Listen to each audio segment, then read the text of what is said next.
Let me start by telling a joke. It's an old joke among aging experts in America.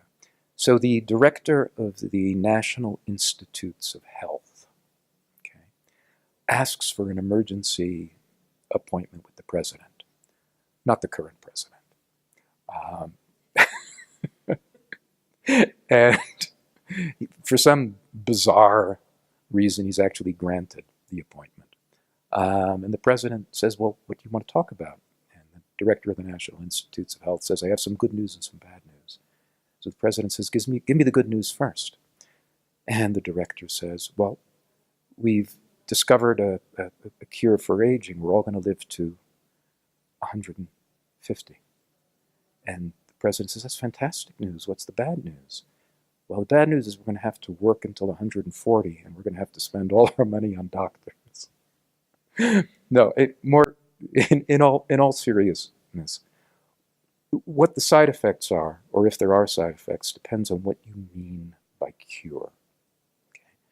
Okay? If we all live to 100, more or less, in good health, right, then that's unambiguously positive, provided that society makes the necessary and sensible adjustments. If we're going to live to 100, we shouldn't be retiring at 55. So that's one scenario. Another scenario is we all live to 100 in bad health. And that creates a burden. And it may be a benefit perceived as a benefit by some individuals, maybe less so by others, but for society it certainly creates a burden.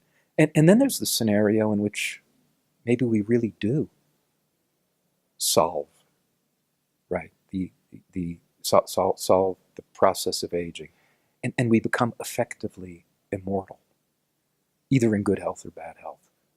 Let's hope it's in good health, because there's a Greek myth about a certain Tithonius who had an affair with a goddess, I don't remember which, who asked Zeus to grant Tithonius eternal life, but forgot to ask for eternal health.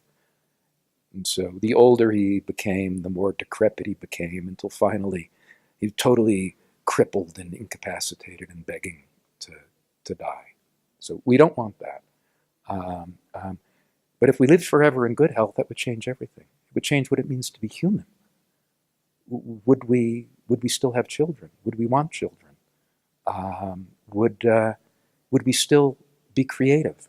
So much of creativity is driven by the fact that we're mortal, right? To leave something that lives beyond us, but what if there is no beyond? In any case, I'd be out of a job, so I wouldn't have anything more to write about. So I'm not really hoping for that scenario.